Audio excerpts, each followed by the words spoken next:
નમસ્કાર, આપ જોઈ રહ્યા છો નેશન પ્લસ ન્યૂઝ. હું છું આપની સાથે હેતલ ભગત. એક તરફ દિન પ્રતિદિન દવાઓનું મહત્વ વધતું જઈ રહ્યું છે, ત્યારે સાબરકાંઠાના હિંમતનગરમાં આવેલી આયુર્વેદિક હોસ્પિટલ દ્વારા લોકોના જીવન બદલવામાં પાયારૂપ પ્રયાસ કરી રહ્યો છે. જેમાં 25 બેડની હોસ્પિટલ ધરાવતી આયુર્વેદિક હોસ્પિટલ થકી કેટલાય લોકો નવજીવન પ્રાપ્ત કરી ચૂક્યા છે. સાબરકાંઠાના હિંમતનગરમાં છેલ્લા કેટલાય વર્ષોથી આયુર્વેદિક હોસ્પિટલ આવેલી છે. આ હોસ્પિટલમાં રાજ્ય સરકાર સહિત કેન્દ્ર સરકાર દ્વારા વિવિધ પ્રોગ્રામો અંતર્ગત માનવ જીવનની પાયારૂપ સુવિધાઓ પૂરી પાડવામાં આવે છે. અને ખાનગી હોસ્પિટલોની જેમ આ હોસ્પિટલમાં પણ અલગ અલગ પ્રકારની સેવાઓ અપાય છે, જેમાં જરૂર પડે વ્યક્તિઓને દાખલ પણ કરવામાં આવે છે. અહીં દાખલ કરેલા વ્યક્તિઓને તદ્દન મફત જમવા સાથેની સુવિધા અપાય છે. જોકે દર્દીને જ્યાં સુધી સારું ન થાય ત્યાં સુધી તેને આયુર્વેદિક પદ્ધતિથી નક્કી કરાયેલા અવનવા નુસ્ખાઓ આપે તેને ફરીથી સ્વસ્થ બનાવવામાં આવે છે. હું હિંમતનગરથી આવું છું, પોલીસમાં ફરજ બજાવું છું. છેલ્લા ઘણા ટાઈમથી મને ડાયાબિટીસ હતી. પ્રાઇવેટ દવાઓ લીધી, દવાખાના પણ જઈ આવ્યો, પણ કોઈ એની ગોળીઓ કોઈ ત્યાં સુધી સારું રહે પછી પાછું તો એવું થઈ જાય. તો મેં પછી છેવટે સરકારી આયુર્વેદિક હોસ્પિટલ છે મહેતાપુરા, ત્યાંથી 2 મહિનાથી કન્ટિન્યુઅસ દવા લીધી મેં, આયુર્વેદિક ગોળીઓ. એનાથી મને બહુ સારું રાહત રહે છે. બીપી કંટ્રોલ થાય છે, ડાયાબિટીસ પણ કંટ્રોલ થઈ ગઈ છે. ના, કોઈ આની કોઈ આડઅસર થતી નથી. કોઈ ખર્ચ નહીં, 1 રૂપિયાનો ખર્ચ નહીં, અને દવા પણ સારી આવે છે. આયુર્વેદિક સારું, એલોપેથિક કરતાં આયુર્વેદિક સારું. મને 15-17 વર્ષથી જે પ્રોબ્લેમ હતો, ગેસ્ટ્રિક પ્રોબ્લેમ, અને એ મેં એલોપેથિકની બધી દવાઓ કર્યા પછી જાણવા મળ્યું કે અહીંયા આયુર્વેદિકમાં સારી ટ્રીટમેન્ટ વિનામૂલ્યે થાય છે. અને એ ટ્રીટમેન્ટ મેં છેલ્લા 3 વર્ષથી ચાલુ કરી. અત્યારે મને 100% રિઝલ્ટ મળ્યું છે. અને ભવિષ્યમાં બી આ જ દવાની આની ઉપર જ ભરોસો રાખીશું, એલોપેથીની. અને સરકાર તરફથી આ વિનામૂલ્યે ચાલુ કરેલી છે દવાઓ. 1 પણ રૂપિયો ખર્ચ કર્યા વગર મારો બધા જ પ્રોબ્લેમ દૂર થયેલા છે. અને ખૂબ ખૂબ આભાર આ આયુર્વેદિક ટ્રીટમેન્ટ ઉપર, આ સ્ટાફ ઉપર. સારી દવા છે. આરોગ્ય અને પરિવાર કલ્યાણ વિભાગ તથા નિયામક શ્રી આયુષની કચેરી સંચાલિત સરકારી આયુર્વેદ હોસ્પિટલ હિંમતનગર એ સાબરકાંઠા જિલ્લાની એકમાત્ર આયુર્વેદિક હોસ્પિટલ છે, જેમાં વર્ષોથી પુરાણોથી જે આયુર્વેદનું છે આપણે એ પ્રમાણે પંચકર્મની ચિકિત્સા પદ્ધતિ કરવામાં આવે છે, જેમાં રોજના લગભગ 80થી 100 દર્દીઓ લાભ લે છે. અહીંયા દાખલ થવાની બી સુવિધા છે, જેમાં લગભગ 15થી 20 દર્દીઓ રોજના આપણે ત્યાં દાખલ હોય છે. આ ઉપરાંત અહીંયા માન્ય વૈદ પંચકર્મ શ્રી પ્રકાશ પંચાલ સાહેબના માર્ગદર્શન અનુસાર વિવિધ રોગોમાં જે પંચકર્મ જરૂરી હોય એ પ્રમાણે પંચકર્મ કરવામાં આવે છે. પંચકર્મ ચિકિત્સા પદ્ધતિ એ આયુર્વેદની મૌલિક ચિકિત્સા પદ્ધતિ છે, જેમાં મુખ્ય 5 કર્મો હોય છે, જે જુદા જુદા રોગો માટે કામમાં આવે છે. એ પ્રમાણે રોગ અનુસાર અહીંયા પંચકર્મની સારવાર કરવામાં આવે છે. હાલના તબક્કામાં લાઇફસ્ટાઇલ ડિસઓર્ડર જેવા કે ડાયાબિટીસ છે, મેદોવૃદ્ધિ છે, ઓબેસિટી છે, પછી સ્ટ્રેસ છે, સ્ટ્રેસ મેનેજમેન્ટ માટે શિરોધારા કરવામાં આવે છે. સાંધાના રોગો માટે માલિશ, શેક જેવી પદ્ધતિ કરવામાં આવે છે.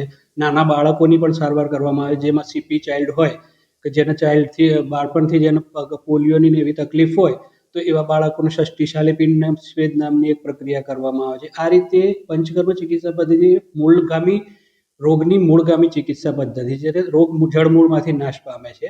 અહીંયા લગભગ આજુબાજુના ગામડાના તથા બહારના પણ લોકો આયુર્વેદિક સારવાર પદ્ધતિ લે છે. આપણી હોસ્પિટલમાં દર્દીને દાખલ કરવાની પણ સુવિધા છે, જેમાં તેમને 2 ટાઈમનું ખાવાનું ફ્રી મળે છે, અને પંચકર્મ ચિકિત્સા પદ્ધતિ થાય છે. 25 બેડની આયુર્વેદ હોસ્પિટલ છે આપણી. અને અત્યારે ભારત સરકારના નેશનલ આયુષ મિશન અંતર્ગત આપણી હોસ્પિટલમાં આયુષ વેલનેસ સેન્ટર કાર્યરત છે, જેમાં દાખલ દર્દીઓ તથા ઓપીડીમાં આવતા દર્દીઓને તેમના રોગ પ્રમાણે યોગાસનો વગેરે બતાવવામાં આવે છે, અને વિવિધ યોગ સેશનો કરવામાં આવે છે, જે બહાર પણ કરવામાં આવે છે, સ્કૂલોમાં પણ કરવામાં આવે છે. આ ઉપરાંત સ્કૂલ આરોગ્ય હેલ્થ, પછી આંગણવાડી તપાસ, વિવિધ પ્રકારના કેમ્પો કરવા, આયુષ મેળા કરવા વગેરે આપણે કરતા હોઈએ છીએ. આપણી હોસ્પિટલ થ્રુ થતા હોય છે. હોસ્પિટલમાં એક હોમિયોપેથી પદ્ધતિથી પણ સારવાર આપવામાં આવે છે, જેમાં ડૉક્ટર અવનીબેન ચૌધરી સારવાર આપે છે. એમનું કામ પણ ખૂબ સારું છે. અને પર ડે લગભગ 80થી 100 દર્દીઓ તપાસ માટે આવતા હોય છે. હવે લોકોનો ધસારો આયુર્વેદ તરફ સારો છે, કારણ કે એલોપેથીમાં દવા લેતા જ ફાયદો થાય છે અને દવા લે ત્યાં સુધી જ સારું રહેતું હોય છે. જ્યારે આયુર્વેદ પદ્ધતિ છે એ અમુક નિશ્ચિત કોર્સ એનો કરવામાં આવે તથા જેની પરેજી પાડવામાં આવે તો રોગ જડમૂળથી નાબૂદ થતો હોય છે. એટલે લોકોની અવેરનેસ અત્યારે વધી છે. લોક જાગૃતિ માટે અમારી હોસ્પિટલ તરફથી વિવિધ આઈસી મટીરિયલ પણ આપવામાં આવે છે પેશન્ટને, અને એના રોગ વિશે જાગૃત કરવામાં આવે છે, એના રોગ વિશે સમજ આપવામાં આવે છે, જેના કારણે એ રોગ જો લાંબો ચાલે એવો હોય તો એ પ્રમાણે લાઈફસ્ટાઈલ અપનાવી, આયુર્વેદની લાઈફસ્ટાઈલ અપનાવી એ સ્વસ્થ રહી શકે છે. કયા પ્રકારના દર્દીઓ આવે છે, કેવી સારવાર લેવા માટે આવતા હોય છે? અત્યારે અહીંયા આપણે જોડે ડાયાબિટીસના દર્દીઓ આવે છે, મસ્ક્યુલોસ્કેલેટલ ડિસીઝના એટલે લકવાવાળા આવે છે, જેના સાંધાના દુખાવો હોય, કમરનો દુખાવો હોય, મણકા દબાતા હોય, ગાદી દબાતી હોય, ગાદી બહાર નીકળી ગઈ હોય, એ પ્રકારની સારવાર લેવા આવે છે. ચામડીના રોગોવાળા વિવિધ પ્રકારના આવે છે, દાદર હોય, સોરાયસિસ હોય, એ પ્રકારના સારવાર. પાચન તંત્રના રોગોવાળા આપણા ત્યાં આવે છે. બાળકો આવે છે, નાના બાળકોનું શરીર ના બનતું હોય, વેટ ઓછું હોય, ભૂખ ના લાગતી હોય, કાયમી શરદી રહેતી હોય, આ પ્રકારના દર્દીઓ અહીંયા ખૂબ જ બહોળી પ્રમાણમાં લાભ લેતા હોય છે. નિઃશુલ્ક આયુર્વેદ દવા આપતી સંસ્થા છે.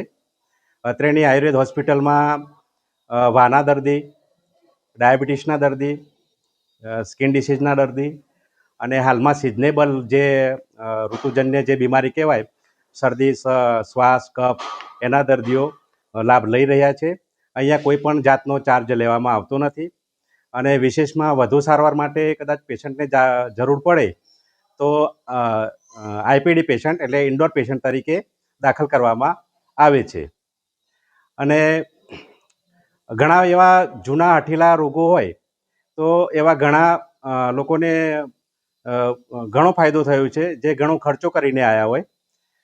એવા વિશેષમાં દાખલા તરીકે ડાયાબિટીસ છે. ડાયાબિટીસમાં જે એલોપેથી દવાઓની સાઈડ ઇફેક્ટના તે બધું થતું હોય છે, તે આયુર્વેદમાં થતું નથી. અને વાના દર્દીઓ કે જે કદાચ લાંબા ટાઈમે જતાં કે જે વધારે પડતી દુખાવાની દવાઓથી કિડનીનો ના તે પ્રોબ્લેમ રહેતો હોય છે, તે આયુર્વેદ દવાઓથી અમારે રહેતો નથી. એ વિશેષ ફાયદો છે અમારો. હા હા, લગભગ અમારી દવા ઓલરેડી અમે જો ગૂગલમાં લોકેશન કરેલી છે, એટલે ગમે ત્યાંથી government Ayurveda hospital Himmatnagar search કરે પેશન્ટ તો તરત એનું લોકેશન બી મળી જાય છે. લોકો મુંબઈથી આવે છે, અમદાવાદથી આવે, વડોદરાથી આવે છે, રાજસ્થાનના બી પેશન્ટ આવે છે, આઉટ સ્ટેટમાંથી બી આવે છે પેશન્ટ. ઓપીડી લગભગ 100-125 આસપાસ ઓપીડી રહે છે. કોઈ ટાઈમે 150 બી જતી રહે. હા, ના કોઈ દવાનો ચાર્જ કોઈ લેવામાં આવતો નથી. નિઃશુલ્ક, સંપૂર્ણ નિઃશુલ્ક. કદાચ જરૂર પડે, કોઈ દવા અવેલેબલ ના હોય તો કદાચ બહારથી પેશન્ટને ના છૂટકે લખવી પડે.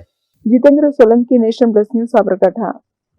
સમાચારોના સતત અપડેટ મેળવવા માટે અમારી નેશન પ્લસ ન્યૂઝની યુટ્યુબ ચેનલને સબસ્ક્રાઇબ કરો, બેલ આઇકન દબાવો અને જોડાયેલા રહો ફેસબુક, ઇન્સ્ટાગ્રામ અને ટ્વિટર પર.